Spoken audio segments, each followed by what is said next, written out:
حضرت فاطمہ رضی اللہ تعالیٰ عنہا کی زندگی کا ایک دردناک دن۔ مکہ کے یہودیوں نے سوچا حضرت فاطمہ کو اپنی شادی میں بلائیں، کیونکہ ان کے پاس تو پھٹے پرانے کپڑے ہوتے ہیں، جب وہی پہن کر آئیں گی تو ہم کہیں گے دیکھو یہ نبی کی بیٹی، اس کا بابا نبوت کا دعویٰ کرتا پھرتا ہے اور بیٹی کی حالت تو دیکھو، پھر مل کر مذاق اڑائیں گے۔ لیکن جب یہود کی عورتیں حضرت فاطمہ کے پاس آئی تو حیران رہ گئیں۔ بسم اللہ الرحمن الرحیم۔ ملک میں ایک بادشاہ تھا، اس نے وزیر سے کہا سامان شکار تیار کرو، ہم شکار پر جائیں گے۔ اس خبر کو سن کر بادشاہ زادی اور وزیر زادی نے بھی ساتھ چلنے کی درخواست کی۔ بادشاہ نے اجازت دے دی۔ بادشاہ اپنے لشکر کے ساتھ جنگل میں پہنچا، سبھی نے ایک جگہ قیام کیا۔ تبھی ایک زور کی آندھی آئی اور سارے لوگ ایک دوسرے سے دور جا گرے۔ کچھ ہی دیر میں سبھی ایک دوسرے سے آ ملے، لیکن بادشاہ زادی اور وزیر زادی کا کہیں پتہ نہ چلا۔ بہت دیر تک تلاش کرنے کے بعد بھی جب ان کا پتہ نہ چلا تو سبھی مایوس ہو کر واپس محل کو لوٹ آئے۔ دوسری طرف تیز آندھی کی وجہ سے دونوں پہاڑ پر جا گری تھیں۔ جب بہت دیر تک کوئی انہیں لینے نہیں آیا تو یہ دونوں بے تحاشا رونے لگیں اور روتے روتے بے ہوش ہو گئیں۔ بے ہوشی کے عالم میں دیکھتی ہیں کہ ایک نقاب پوش معظمہ تشریف لائی ہیں اور بولی کہ تم دونوں منت مان لو کہ اپنے والدین سے جب ملو گی تب جناب سیدہ کی کہانی سنو گی۔ انہوں نے منت مان لی۔ ہوش میں آتے ہی دونوں نے خواب کی بات ایک دوسرے سے دریافت کی۔ اسی جنگل میں کسی دوسرے ملک کا بادشاہ اپنے لشکر کے ساتھ شکار کھیلنے کے لیے آیا تھا۔ اس نے ایک سپاہی کو پانی کی تلاش میں بھیجا۔ وہ پانی کے چشمے ڈھونڈنے کے لیے پہاڑ پر چڑھا، وہاں بادشاہ زادی اور وزیر زادی کو دیکھا، ان کا حال دریافت کیا۔ ساری باتیں سن کر سپاہی بولا اگر آپ چاہیں تو میرے ساتھ چلیں، ہمارے بادشاہ آپ لوگوں کو آپ کے والدین سے ملانے میں آپ کی مدد ضرور کریں گے۔ دونوں کے پاس اس کے سوا کوئی اور راستہ نہ تھا، اس لیے دونوں اس کے ہمراہ ہو لیں۔ اس بادشاہ نے انہیں محل میں بڑی عزت سے رکھا۔ دریافت کیا کہ کس ملک کی ہیں۔ پہلے بادشاہ کو جب پتہ چلا کہ اس کی اور وزیر کی بیٹی فلاں بادشاہ کے یہاں زندہ سلامت ہیں تو اس نے اللہ کا شکر ادا کیا اور دوسرے بادشاہ کو شکریہ کا پیغام بھیج کر اپنی لڑکیاں ملک واپس بھیجنے کی گزارش کی۔ دوسرے بادشاہ نے بڑے احترام سے جواب بھیجا کہ آپ کی بیٹیاں حاضر ہیں، لیکن اگر آپ مناسب سمجھیں تو آپ کی لڑکی کی شادی میرے لڑکے سے اور وزیر کی لڑکی کی شادی میرے وزیر کے لڑکے سے کر دیں۔ پہلے بادشاہ نے اس پیغام کو بڑی خوشی سے قبول کیا۔ دونوں لڑکیاں اپنے والدین سے مل کر بڑی خوش ہوئیں۔ اس خوشی کے عالم میں وہ دونوں لڑکیاں کہانی سننا اور سنانا بھول گئیں۔ دونوں کی شادی بڑی ہی دھوم دھام سے ہوئی۔ رخصتی کے بعد بادشاہ کو پتہ چلا کہ پانی کا ایک خاص لوٹا محل میں چھوٹ گیا ہے۔ لوٹا لانے کے لیے ایک سپاہی کو بھیجا گیا۔ وہاں پہنچ کر سپاہی نے جو دیکھا اس کے ہوش اڑ گئے۔ وہاں نہ تو تخت و تاج تھا، نہ بادشاہ، نہ سپاہی، بس دروازے پر لوٹا رکھا تھا۔ اس نے لوٹا اٹھانے کو جیسے ہی ہاتھ بڑھایا ایک سانپ اس کی طرف لپکا۔ یہ بھاگتا ہوا واپس آیا اور سارا حال بادشاہ کو بتایا۔ یہ سن کر بادشاہ کو ان دونوں لڑکیوں پر بہت غصہ آیا اور کہا کہ تم ضرور جادوگرنیاں ہو، تمہیں کل قتل کر دیا جائے گا۔ دونوں قید خانے میں رات بھر روتی رہیں اور بے ہوش ہو گئیں۔ بے ہوشی کے عالم میں دونوں پھر نقاب پوش معظمہ کو دیکھتی ہیں اور وہ کہتی ہیں کہ تم دونوں کہانی سننا سنانا بھول گئی تھی، یہ اسی کا عذاب ہے۔ دونوں نے پوچھا لیکن اب ہم کیا کر سکتے ہیں؟ اس پر نقاب پوش معظمہ بولی تم صبح دونوں کے آنچل سے پیسے گریں گے، اس سے شیرینی منگوا کر کہانی سن لینا۔ صبح ایسا ہی ہوا۔ ان دونوں نے کہانی سنی اور بادشاہ سے کہا آپ دوبارہ دریافت کریں۔ بادشاہ نے پھر ایک سپاہی ان کے ملک بھیجا۔ سپاہی نے واپس آ کر سارا حال بتایا کہ سب کچھ صحیح سلامت ہے اور وہ لوٹا بھی اس کے ہاتھ میں تھا۔ بادشاہ نے دونوں لڑکیوں سے پوچھا یہ سب کیا تھا اور اب سب پہلے جیسا کیسے ہے؟ تب دونوں لڑکیوں نے شکار پر جانے، طوفان سے پہاڑ پر پہنچنے، خواب میں نقاب پوش معظمہ کا آنا، منت مانگنا، پھر خوشی میں بھول جانے کا سارا حال بادشاہ کو کہہ سنایا اور کہا یہ اسی کا عذاب تھا۔ رات ہم جب روتے روتے بے ہوش ہو گئیں تو نقاب پوش معظمہ تشریف لائیں اور ہمیں قید خانے میں ہی کہانی سننے کو کہا۔ صبح ہم نے کہانی سنی اور ہم پر سے وہ عذاب ہٹا دیا گیا، اس لیے اب سب کچھ ٹھیک ہو گیا۔ بادشاہ نے ساری باتیں سن کر انہیں معاف کر دیا اور اللہ سے معافی مانگ کر نیک دعا کی۔ ایک مرتبہ حضور صلی اللہ علیہ وسلم نے حضرت فاطمہ رضی اللہ تعالی عنہا سے کہا کہ تم سے پہلے ایک عورت جنت میں داخل ہوگی اور وہ لکڑہارے کی بیوی ہے۔ لہٰذا حضرت فاطمہ اس عورت کے گھر پر گئیں اور دستک دی۔ اس عورت نے کہا کون ہے؟ حضرت فاطمہ نے اندر داخل ہونے کے لیے اس سے اجازت طلب کی۔ اس خاتون نے یہ کہہ کر آپ سے معذرت خواہی کی کہ میرے شوہر ابھی یہاں نہیں ہیں اور میں نے ان سے آپ کو گھر لانے کی اجازت بھی نہیں لی ہے، لہٰذا آپ واپس چلی جائیے اور کل تشریف لائیے تاکہ ان سے اس حوالے سے اجازت لے سکوں۔ حضرت فاطمہ واپس لوٹ آئیں۔ جب اس عورت کا شوہر رات کو گھر آیا تو اس نے حال چال دریافت کیا۔ اتنے میں اس خاتون نے کہا کہ اگر پیغمبر اکرم صلی اللہ علیہ وسلم کی بیٹی حضرت فاطمہ ہمارے ہاں آنا چاہے تو کیا ان کے لیے اجازت ہے؟ اس نے جواباً کہا وہ آ سکتی ہیں۔ اگلے روز حضرت فاطمہ حضرت حسین کو اپنے ہمراہ لیے دوبارہ اس کے پاس آئیں اور حسب سابق ان سے اندر داخل ہونے کی اجازت مانگی۔ اس خاتون نے دوبارہ یہ کہہ کر معذرت کی کہ میں نے صرف آپ کے لیے میرے شوہر سے اجازت لی ہے، لیکن آپ کے ساتھ اس وقت آپ کا صاحبزادہ بھی ہے، لہٰذا میں اجازت نہیں دے سکتی ہوں۔ حضرت فاطمہ دوبارہ لوٹ آئی۔ رات کو جب اس عورت کا شوہر واپس لوٹ آیا اور حال احوال دریافت کیا تو اس کی بیوی نے پوچھا کیا پیغمبر اکرم صلی اللہ علیہ وسلم کے گھرانے سے کوئی ہمارے ہاں آئے تو اس کے لیے اجازت ہے؟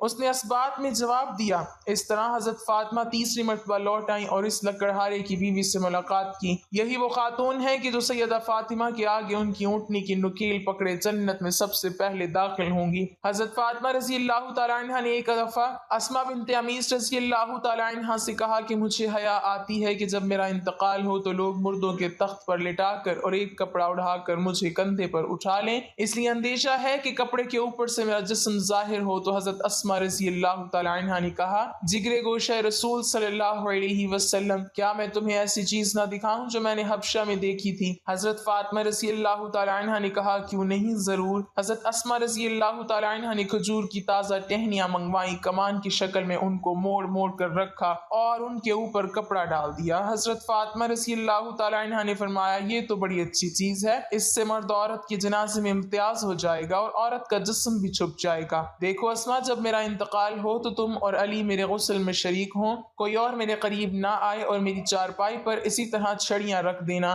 حضرت فاطمہ رضی اللہ تعالیٰ عنہ کا انتقال ہوا تو حضرت اسما رضی اللہ تعالیٰ عنہ نے دلہن کے ڈولے کی طرح کی ایک پردہ پوش چادر چارپائی تیار کی اور کہا فاطمہ نے مجھے اس کی وصیت کی تھی۔ اس روایات سے اندازہ لگایا جا سکتا ہے کہ حضرت فاطمہ رضی اللہ تعالیٰ عنہ پردہ کا کتنا اہتمام فرماتی تھیں۔ یہی وجہ تھی کہ آپ صلی اللہ علیہ وسلم نے حضرت فاطمہ رضی اللہ تعالیٰ عنہ کی پاک دامنی پر جنت کی خوشخبری سناتے ہوئے ارشاد فرمایا فاطمہ نے اپنی عصمت اور پاک دامنی کی ایسی حفاظت کی کہ اللہ تعالیٰ نے اس کی پاک دامنی کی وجہ سے اسے اور اس کی اولاد کو جنت میں داخل فرما دیا۔ اور ایک روایت میں ہے کہ بے شک فاطمہ نے اپنی عصمت اور پاک دامنی کی حفاظت کی تو اللہ تعالیٰ نے اس کی اولاد پر جہنم کی آگ حرام کر دی۔ حضرت علی رضی اللہ تعالیٰ عنہ سے روایت ہے کہ وہ رسول اللہ صلی اللہ علیہ وسلم کے پاس حاضر تھے۔ رسول اللہ صلی اللہ علیہ وسلم نے دریافت فرمایا عورت کے لیے کون سی بات سب سے بہتر ہے؟ حضرت فاطمہ رضی اللہ تعالیٰ عنہ نے فرمایا نہ وہ مردوں کو دیکھیں اور نہ مرد ان کو دیکھیں۔ تو میں نے جواب رسول اللہ صلی اللہ علیہ وسلم سے ذکر کیا تو آپ صلی اللہ علیہ وسلم نے فرمایا فاطمہ میری لخت جگر ہے۔ ناظرین، عرب کی عورتیں حضرت فاطمہ رضی اللہ تعالیٰ عنہ کو بہت ہی غریب سمجھتی تھیں کہ ہر وقت حضرت فاطمہ سادگی میں رہتی تھیں، اس لیے عرب کی عورتیں حضرت فاطمہ رضی اللہ تعالیٰ عنہ کو بہت ہی غریب سمجھتی تھیں۔ وہ یہ سمجھتی تھیں کہ حضرت فاطمہ کے پاس کچھ نہیں ہے۔ حضرت فاطمہ رضی اللہ تعالیٰ عنہ کی سخاوت کی باتیں کچھ عورتیں کرنے لگیں۔ ان عورتوں میں سے ایک منافق عورت بولی کہ میں نہیں مانتی کہ بنت رسول صلی اللہ علیہ وسلم کے پاس کوئی معجزہ ہے یا کوئی دولت ہے، وہ ہر وقت سادگی میں رہتی ہے۔ اس بات کو جاننے کے لیے وہ منافق عورت حضرت فاطمہ رضی اللہ تعالیٰ عنہ کے گھر پہنچی تو آپ رضی اللہ تعالیٰ عنہ نے دروازہ کھولا، اس عورت کو اندر بلایا، گھر میں بٹھایا تو وہ عورت بولنے لگی اے بنت رسول اللہ صلی اللہ علیہ وسلم، آپ کی سخاوت کے چرچے سرعام ہو رہے ہیں، آج میں بھی چاہوں گی کہ آپ مجھے بھی کچھ دکھائیں۔ حضرت فاطمہ رضی اللہ تعالیٰ عنہ فرمانے لگیں کہ اللہ تبارک و تعالیٰ نے ہر انسان کو وہ عطا کیا ہے جو اس کے لیے بہتر ہے۔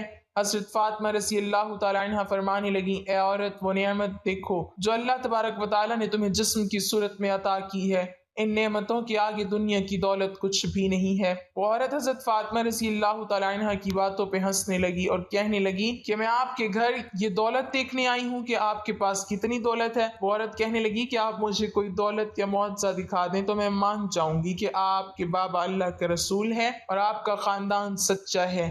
حضرت فاطمہ رضی اللہ تعالی عنہ نے فرمایا کہ وہاں پر میرا مصلی رکھا ہے جس پر میں نماز پڑھتی ہوں، اس کو ہٹا کر دیکھو تو تمہیں تمہاری مراد مل جائے گی۔ وہ عورت جیسے ہی سیدہ فاطمہ رضی اللہ تعالی عنہ کے حجرے میں پہنچی اور اس نے مصلی ہٹا کر دیکھا تو اس عورت نے کیا دیکھا کہ اس مصلی کے نیچے لاتعداد میں خزانہ پڑا ہوا ہے، ہیرے، جواہرات اور کافی سارا سونا تھا، جو وہ دیکھ کر حیران ہو گئی۔ وہ جیسے ہی جواہرات نکالتی رہی تو وہ مال ویسے کا ویسا ہی رہا۔ وہ عورت جیسے ہی حضرت فاطمہ رضی اللہ تعالی عنہ کے پاس آئی تو حضرت فاطمہ رضی اللہ تعالی عنہ اس عورت کو مسکرا کر دیکھنے لگی، اور وہ عورت حضرت فاطمہ رضی اللہ تعالی عنہ کو بہت ہی حیرت سے دیکھنے لگی، اور وہ عورت آپ رضی اللہ تعالی عنہ سے کہنے لگی کہ آپ کون ہیں؟ آپ تو اتنی سادگی میں رہتی ہیں، آپ کا لباس اتنا سادہ ہے اور آپ کے پاس اتنی دولت ہے، میں تو یہ سوچتی تھی کہ آپ کے پاس دنیاوی دولت نہیں ہے، تبھی آپ اتنی سادگی میں رہتی ہیں۔